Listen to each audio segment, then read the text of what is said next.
Imagine someone asks if you've ever been to such and such restaurant, and since you have, you say yes. Then the guy says, "You know that oil painting on the wall to the left of the entrance?" Or he refers to some other specific about that place you've been to, and you can picture it with greater or lesser detail. When you are recalling something, especially a space, your mind is recreating it in thought matter. You are back there, so to speak, mentally.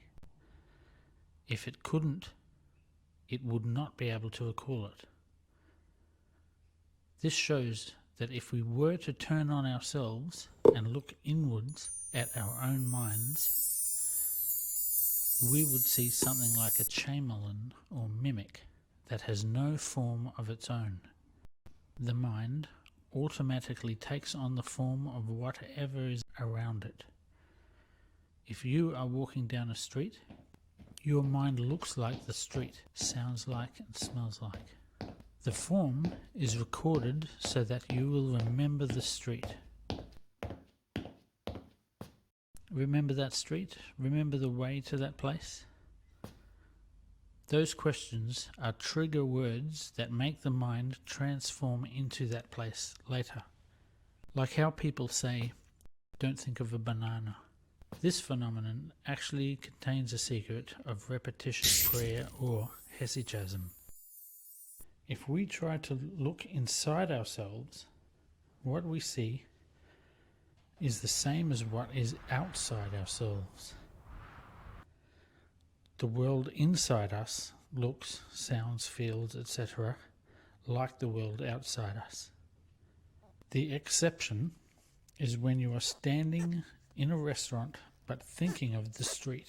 In that case, you won't recall, for example, the oil painting to the left of the entrance very well. Let's say we are now walking down a street and we ask ourselves, how could we possibly be aware of both the outside world and the inside world at the same time?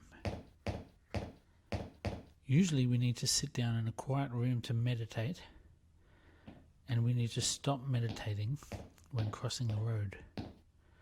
But now that we know the mind is just like the road that we are crossing, we have the basis of a way forward. Step one is to look at your environment and remind yourself that that is exactly what your insides look like. You are in your mind.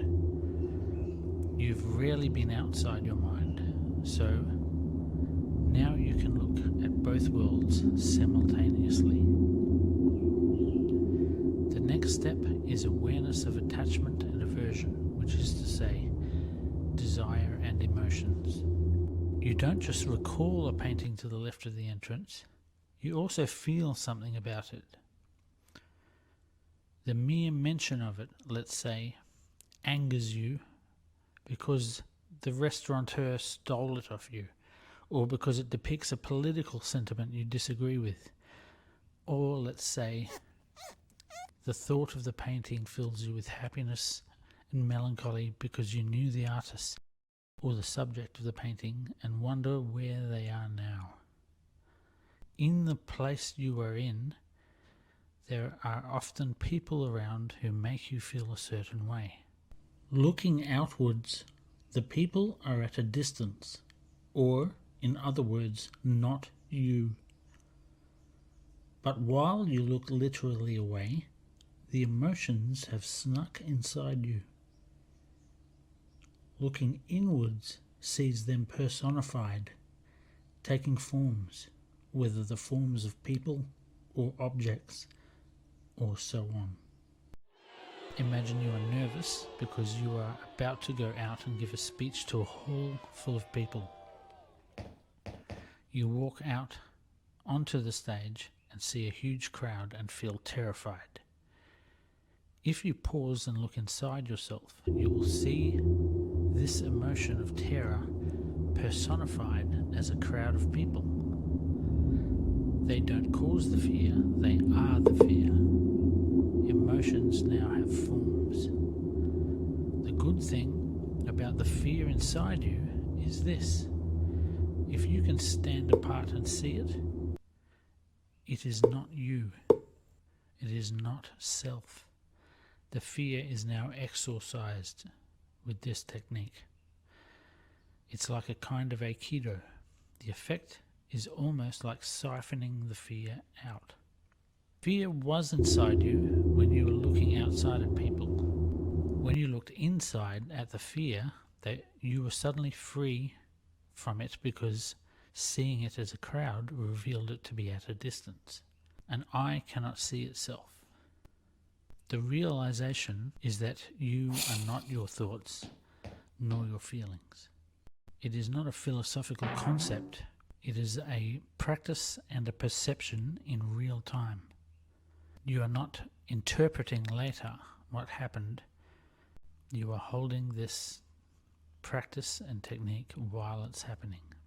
The place you are in is your mind. The things and people in the place are your attachments. The trigger words or mantra to remember or maintain this perception is: I, the mind, am a shared space. I, the soul, am the witness of the shared space. And also, the place I am in is my mind. The things and people in the space are my feelings.